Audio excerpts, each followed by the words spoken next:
when we first got married, we had married life, husband and wife. Yes. Okay. And it was time to clean the house. Yes.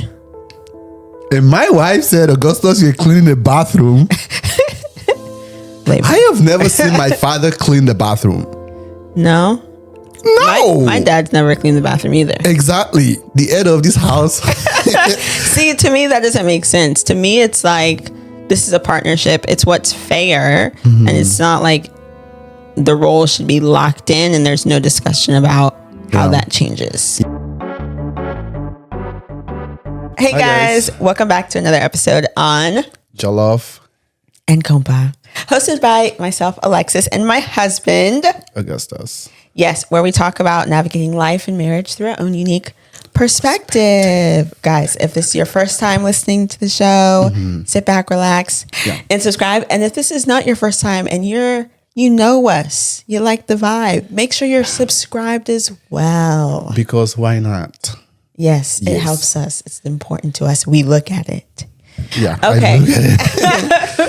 But welcome back, guys. We are talking about power dynamics and relationships on this episode, right, babe? Yeah. In intercultural marriage specifically. Before we start, babe, for those who listen to us regularly, they might be waiting for our weekly check-in. Guys, we're not checking in on this episode because we are catching up. So just if you're waiting for that part, we're moving on. We're getting straight into the topic. Who makes the decision growing up? What did you see?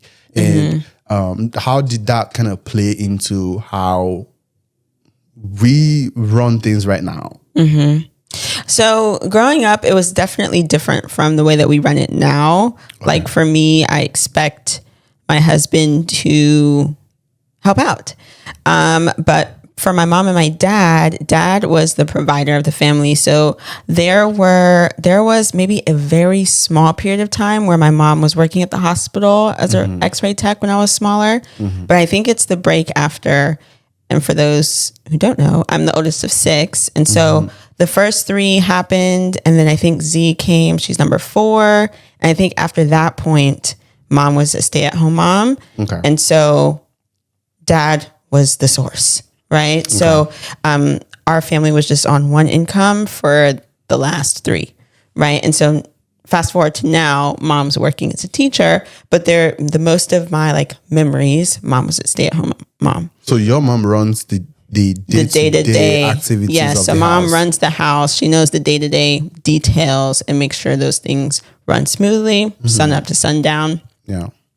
And dad provides the source. He provides the source, and the other, I would say, add-on that dad brought was making sure that we were active as a family. So the working out as a family, making sure that was dynamic. Dad did that. Sure. Okay, I see. No, it's different in my case. In my case, is both my dad and my mom, they're both working class. They both go out, go make a living. One thing that I never caught on though is I don't know how they did their family finances, which is interesting. It would be a conversation that I want to have with my dad, but I am also about a decent percent sure that my dad runs the family with his own money. I want to know what my mom does with her money. I legit think that's what happens. Yeah? Yes. And I think I know why, but I confirm that. I don't know why, but I have memories that help me confirm that in my head. So for the majority of your childhood, both parents were working. Yeah, there was never a point in time that my mom wasn't working. Yeah. I mean, she worked for the state government. So they get a decent amount of leave because when my younger brother was born, even though I was still very young, I know when he was born, but I also know when my mom went back to work and such. So they were both working. So there wasn't a traditional somebody stay at home and somebody bring in the paycheck. But despite that, though, I think there are instances where my mom still probably did more, despite the fact that they were both working. Okay. Yeah, because the day-to-day running of the house is really dependent on my mom, which is interesting. Think of making the food, making sure that we're fed. We're not a very active family. Nobody cares. What about the scheduling of the tutors? That stuff. Was that your dad or your mom? And it's on my mom. My mom is also much more social than my dad. Okay. What that means is that my dad can have the idea of what we want to do, how we're going to do it. But my mom is the executioner of the family. Oh, that executioner sounds like she kills people. She executes the plan. idea. Yes. Yeah. Wait, is it executioner the word that sends people to die? Yeah, that's what I'm saying. Okay. Not that. Okay. She brings the idea to That's life. prosecute. No, prosecute is when you take somebody to a court of law and then you. Okay, I guess. Executioner is somebody that pulls the stool from your. Somebody that kills him. Yeah. Okay. Execute the guy. But she executes the idea. She makes it come to life, right? So my dad would say, "Oh, these kids need tutoring, or let's get a tutor for this kid." My mom knows who can get us somebody and vet that person, and the person will come and teach us and things like that. Yeah. So the day-to-day running of the house is really heavily dependent on my mom. That's interesting. The framework is my dad's project. Okay. Does that make sense? Yeah. The schema of like this is when we're gonna build our house. This is where we're gonna build our house. This is so your dad made the decisions, but your mom executes. My mom executes the decisions. Yes. Okay. So 100%. That's how it works. So how does it work on your hand? I think my mom. Okay. I think mom would say, this is what we're going to do. And on the back end, dad. So like mom will announce the plan, and on the back end, dad will say yay or nay. Agree or disagree. Yeah. Okay. Yeah. Before the plan becomes public. Yes. He has decided if they will move forward or not. I'd say your dad strikes me as somebody that doesn't want to be stressed. So he hears the plan, is like, well, it doesn't hurt us in any way. Yeah. Fine. Yeah. And also, this is another question too, because something that my mom definitely led was prayer in the family. Okay. That's my dad. That's your dad? Yeah, that's my dad. So that was my mom in our house. No, that's my dad. So we woke up at 5 a.m. Mom was like waking us up, started that whole thing. You've met my dad. That's not far-fetched. Yeah. That's my dad. He's like in the traditional sense of it, is the head of the household. And that the way he took that role involves making sure that we're provided for, making sure there's a roof over our head, making sure that we're covered spiritually, and all of those things. Yes. So he did that's that part. And I think most of the heavy decisions were made by my dad. He didn't do it for veto power. So he didn't do it for veto power. It wasn't because he was like, oh, I'm the power in this house. Yeah. It was more of a trust dynamics where my mom was 100% okay for him to make the decision for us. You get what I'm saying? Yeah. Like, she was fine she was okay with it. She's not, because I think that's another level of trust that you have to have in your partner, where you're fine. She doesn't question the decision. And I think my dad didn't abuse that privilege. He was very stand-up guy. Every person who comes to my dad for advice, a very intelligent guy, by the way. That's good. Yeah. The question I was thinking about was, at any point, did you see the power dynamic in your family evolve or change between your mom and dad? So like you said, your dad led your house spiritually. Was there a point where that changed, or, roles changed in any way? Yeah, 100%. I think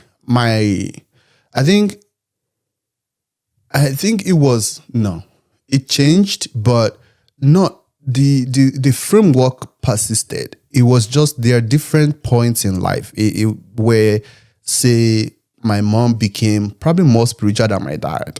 I don't know how to explain that, but I think it was a phase where my dad was probably questioning a lot of things, and he was just chill about it. And at that point, you can tell that my mom became more like, oh, we need to pray. My dad's like, oh, sure, you lead the prayer. Something like that. But again, the functional framework, right, still persisted, where my dad is, and then one other thing. Wow. Like I said, my mom is much more social than my dad. So what that means is that when they were building, I was aware when they were building our house. So my dad would write all the list of things that we need to do and the estimated price and all of those things. And my mom will collect that list and divide the price into half and say, this is how much we're paying you. any work. So anyway, that's a cool aspect. Yeah. And my dad let that happen because he knows that that's her strength. She's able to sort of bully. No, I don't think it's even more bullying because so something like that. Your mom has negotiating skills.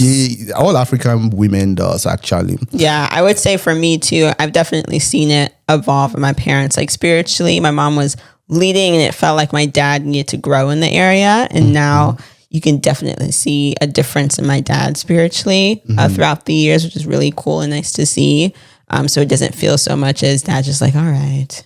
I'm just gonna follow along. Yeah. But now he's grown and there's a tangible and visual difference, which is really, really cool. And then also mommy's working. So that also plays a part too. But as far as doing the finances and like calculating, that was mom. Oh, okay. So I think it's kind of flipped in my case. My mom doesn't even care about the numbers. My dad just needs to make it work. Yeah. But the question that I wanted to ask my mom is this: where do you keep your money? Oh, I really want to know. I swear to God. Okay, because it seemed like she was only like divvying out dad's money. Yes, it was. Maybe I don't know. Maybe you don't know. I want us to pivot a little bit and talk about the culture, the Nigerian culture.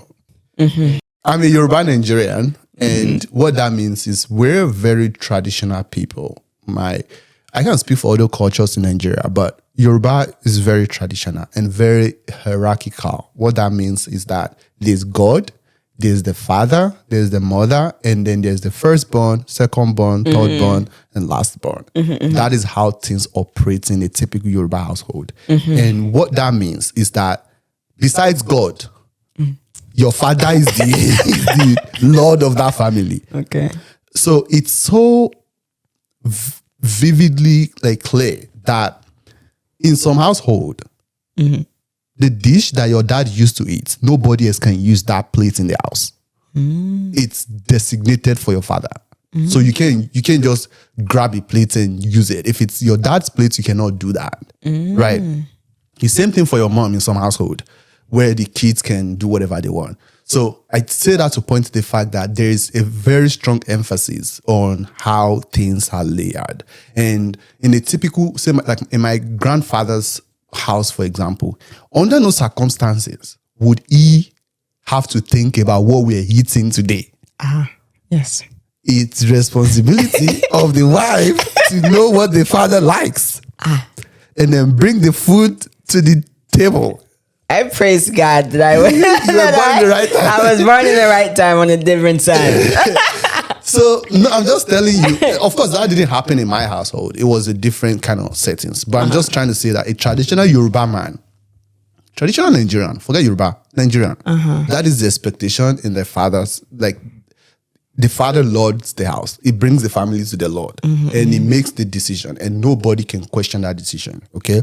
And then the mother makes decision over minor things, day-to-day things. Say making going to the market to buy food. She drags me to the grocery store, yo. Everybody, my grandfather would not agree with that. Anyway, my father also doesn't follow my mother to the market. I need to start following the grocery store. No, babe, it's a collaborative effort. I see. Does your dad follow your mom to the grocery store? I feel like sometimes, maybe. Okay. Anyway, so did you just lie? Did you lie? I don't know. I can't confirm. Okay. But anyway, so it's like that. The mother handles the day-to-day activities, right? Where it's very structured like that. Yeah. Even with respect within your culture too, for the sibling part. Oh, you call each other brother. Yeah. They don't call each other by their first name. You cannot do that. Yeah. Yeah. So that's what it looks like. And that kind of trickles down into every single thing. The big decisions is made by the father, right? And nobody's questioning that. Okay. Even if the wife, if there's an idea. Is it like, oh my Lord, this is my idea? Not my Lord, but it will be said in a way that the father has to think it was his idea. I tell you that. He will say, just as you mentioned the other day, that maybe we should not go there.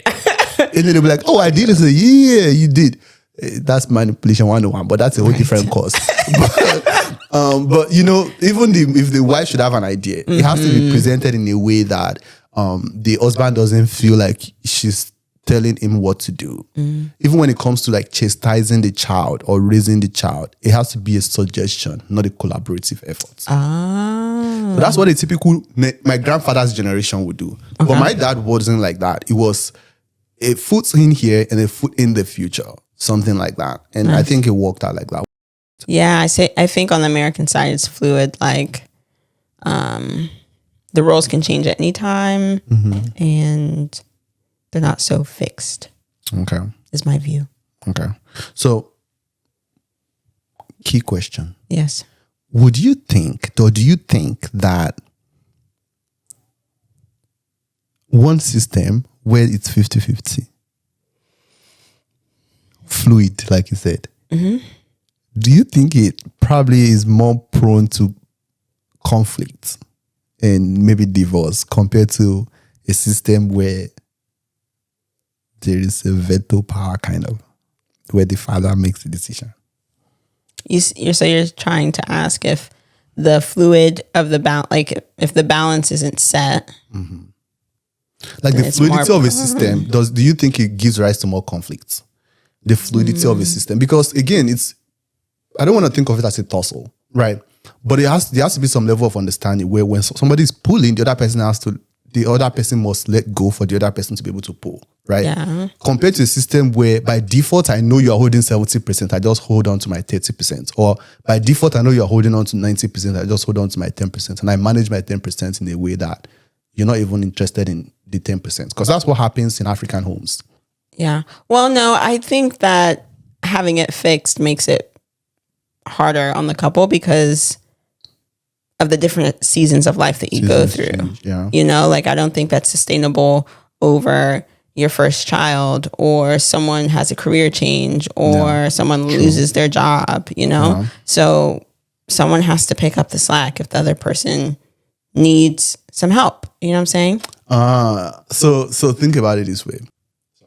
In African house, the father makes the decision, but he also brings in the paycheck. Okay. Take, for instance, your settings where you're growing up. Say, like, your dad is the sole provider. Yeah. Your mom covers all the other aspects. Yeah. Do you think that dynamics can flip in such a case where your mom is the paycheck bringer? Do you think your dad would do what your mom was doing? No, because I don't think it's his personality. Yeah. To just be super loud and to do all the things. Yeah. Yeah. That's crazy. Yeah. But yeah, so that's interesting. Now, I want us to talk about our marriage, how it works in our situation. Do you think at any point in time that I have defaulted to what I gave you an idea of what Nigerian settings look like over the span of this 5 years-ish marriage? Do you think I've defaulted to like showing trait of where I'm coming from in these arrangements? Oh yeah. Oh wow, you're so quick to say yes. I was gonna think about it, but I was like, no. And we have a conversation about every time, but just like the example that you brought up about the bathroom. And like but I didn't argue about it. Your knee-jerk reaction is like, the man of the household is scrubbing a toilet. Yeah. You know? Yeah. So I think that definitely influences like those types of conversations or those immediate thoughts that you have. But I will say that I'm so grateful that you are the way that you are and you're willing to help me out. And you're not stuck in a specific role. Like I feel like it's a true partnership between us when it comes to responsibilities within the house, the daily runnings of the house, but also decision making too. Like it's always like, if you have an idea, you'll bring it to me and we discuss it. And typically 9 times out of 10, I'm like, yeah, that's fine. you know, because I trust your decision making. So who do you think the architect is? I think I'm the architect in this house. Yeah, for sure. Okay. I'll give you that. I have a good architect. Yeah, nice. Okay. Jesus is the main architect. By default, I'm always thinking of what can we do better? How can we optimize our system, what's our goal? What's our 5 years goal? What's our 10 years goal? Yeah. I'm always thinking about that in the background. Yeah. Head is spinning all the time. Yeah. Like when we do our yearly planning, we come together and think about what are the things we want to do. Yeah. So I think that stems from me seeing how my dad operated in that role, in that capacity as the head of the household, basically. So we probably wouldn't be able to answer this, but then it's kind of gonna be like let's wait and see kind of situation for when we have children. But so we've talked about how we make decisions in our household. It's a collaborative effort. It's a collaborative effort. Yeah. Yes. I'd also like to think that I probably do a bit more of the forecasting and everything about it. For sure. And I share that with you. Yes. And then you agree or disagree. Yes. And then on the things that you disagree on, it's not just I disagree. It's like... Yes. What do you think that I do that helps our house run? To help the house run? Oh, almost everything for real. I think the biggest thing you do is the day-to-day running of the house. I don't take initiative on the day-to-day running of the house. You do it. And then I kind of try to join in and support in the process. I think that's how it works. That is actually how it works. Because you do a lot of the thinking of of course, we need to have food in the house. Of course, the house needs to be clean. Of course, we have laundry. But when you start doing it, or when you say this is what we're doing, I latch on and then we're doing it together. I kind of support the movement. But I don't think I take initiative on it. Yes, no? Yeah. And when we moved here, because Augustus, so one thing that I really kind of took advantage of when we first started living together is you would do the dishes in the morning. Oh, yes. Before going to work, Augustus would do the dishes religiously. I'm convinced you don't know how to do the dishes. That's not true. Yeah. But yeah, I was like, oh my gosh, this is so nice. Right? And then we got to the house. I got myself a washing machine. And now we get to the house and I'm like, wow. Stop doing it. That's been missing for a while. I don't know what's going on. But I don't know.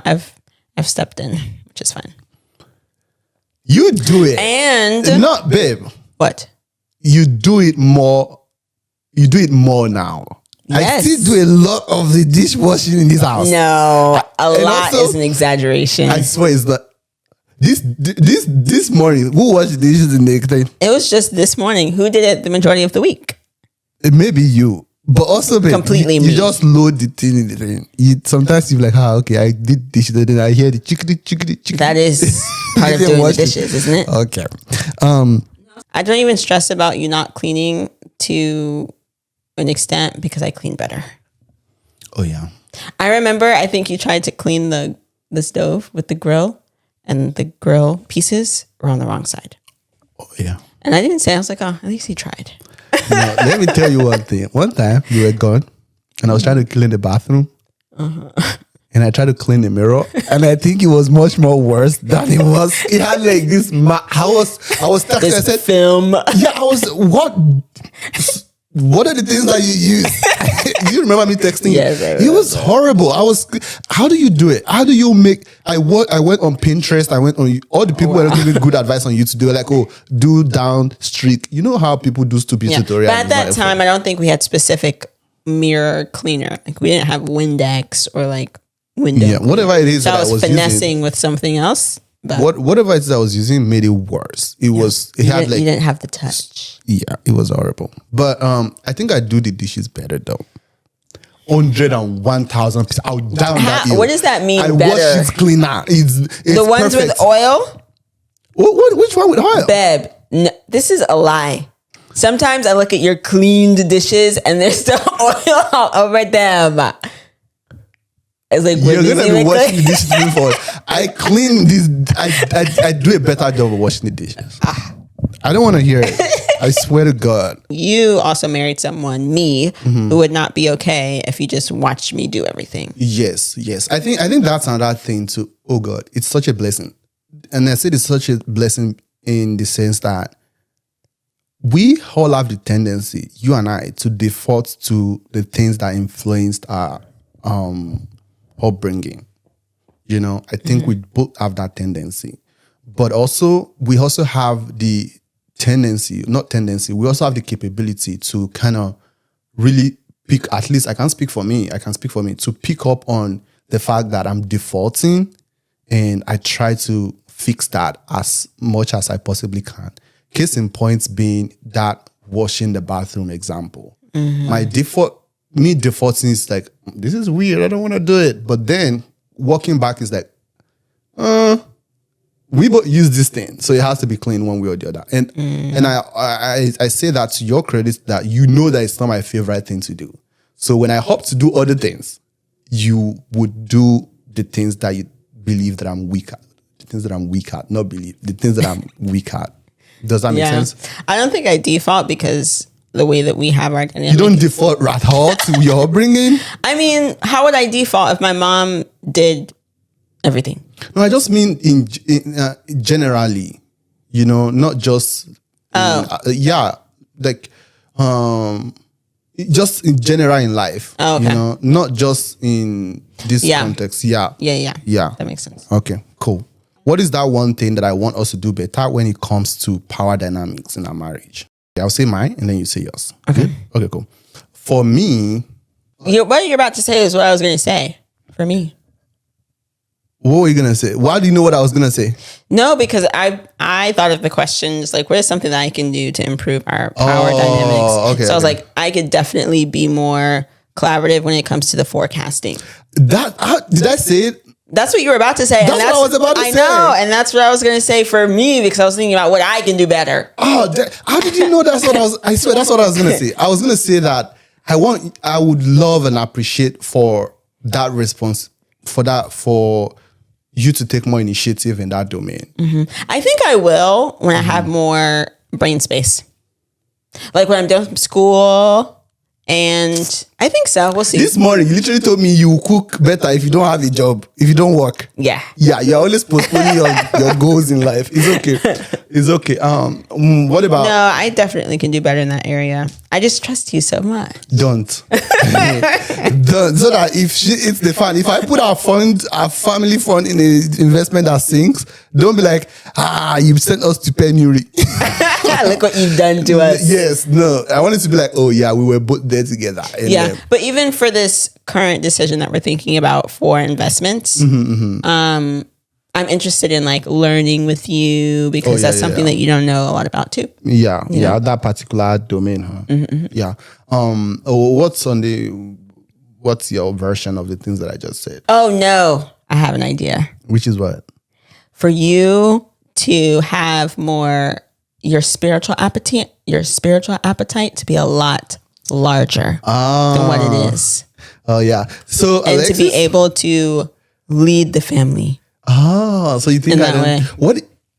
That's a whole new conversation. But so you think, that's a good one. Yeah. I do want that. Because all of a sudden, like 2-3 days now. Well, that should show you because I've multiple times in our marriage I've brought up. Yeah. We need to pray more. Like I'm feeling convicted about it, and knowing you and knowing where you come from, I'm like, why? Am I not? Are you not wanting to do this? You know, why aren't you wanting to lead to this? But also, it points to me that I shouldn't have to wait for you to do that too. So for me, I have to be stronger in that area too. But I would love that. I think it's just you're right. If that's what you desire, you're right. But the truth is, I cannot promise that that's gonna happen in a way that you probably envision it. I think over time, I have grown a little bit further away from the traditional sense of religion. Yeah. So, guys, I was scared. Yeah. When I first got married, I was like, did I marry the devil? That's crazy, bro. I was. No. Yeah, I was like, oh my God. I think the problem you had was you were too entrenched in religion too. You didn't know, but subconsciously, your definition of what, like you have to go through a whole process of debunking certain things for sure. Yours was on the other end. You were I wasn't. Okay, let's relax. You were not on the other end of the spectrum. I wasn't like so entrenched to where I believed that if you don't go to church Monday through Sunday, then you're falling to the wayside. Babe, you know what I'm saying? Not that, but in deep behind, even though the practicality of it wasn't like that, a part of you feel convicted, of things that are not. That shouldn't be. Yes. Yeah, there was a lot of clarity that I needed. Yeah, and when we first got married, even when we're dating, every time my wife goes to church, she cries in the church. Okay, I'm just a sensitive person. I think you probably thought of your the sins that you committed Monday to Friday. You're like, God, I can't make it. I'm just a sensitive person. I have to go find tissue at the time, bro. I was like, I hope the pastor doesn't think I'm abusing you or something. Worship moves my heart. It doesn't move yours. No, it does, Alexis. I worship in truth and spirit. Guys, when we're worshiping, Augustus has his hand in the pocket. That is not true. Also, today was the first time. Not that the first is not time. true. That's a lie. When I worship, I truly worship like from the bottom of my heart. I remember one time I was worshiping and I knelt down. You knelt down, and I was like, I'm like, what? You think I'm too big to kneel down in front of God? I'm not. Now, what are you talking about? The thing is this. The way that I swear, the way that I serve my God is so different from the way that I serve your God. But oh my gosh. Okay, so listening to the thing this week, right? It's like you say to me, intention has no value if there isn't any action aligned with it, true. right? Yes. And so a simple action that we can do is pray. That is true. I agree with you. You know what I'm saying? Yes. That's something 100%. Right? And that's something that I did growing up every morning at 5 a.m. Me too. Right? And so I'm backsliding. So it's like, why don't you feel convicted that we're not doing this? Yeah. This commitment, this you know? thing. Yeah, I see what you're saying. You know what I'm saying? And that's something that I'm really trying to get back to. And that's why I started. That's why I listened to the sermon. And that's why, for the first time in my life, I got up and pray on the weekend. Oh, you this did? weekend. That's why I got up this morning. Oh, I didn't know. I was fast asleep. See? Yeah, I think I agree with you. You know what I'm saying? 100% definitely room for improvement. But if you're in intercultural marriage or interracial marriage, or even if you're married, what does the power dynamic looks like in your family? Who calls the shots? Is it 50-50? And if it's 50-50, what led to that idea? Is it because of the way you were raised, how your parent navigated that, or how do you balance it? How does it work? We'd like to read and hear that in the comment. Yeah, let us know. Yeah. But yeah. Subscribe if you haven't already. And we'll see you in the next video. Peace. Peace.